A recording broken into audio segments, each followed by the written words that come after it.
Syederalun gaya dosen Fakultas Ilmu Budaya UNI Jember terbilang cukup unik.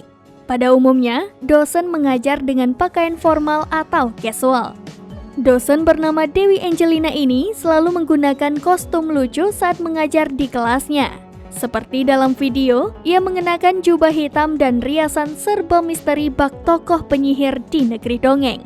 Ada pula kostum ala anime Jepang berwarna pink lengkap dengan rambut palsu dan 2 cepolan di atas kepalanya. Menurut Wulan, salah satu mahasiswa di kelas tersebut, ibu dosennya memang gemar gonta-ganti kostum unik saat mengajar.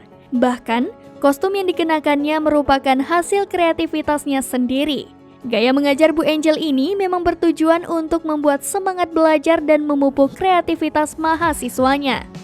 Kalau suasana kelasnya asyik begini, dijamin nggak ngantuk di kelas deh ya.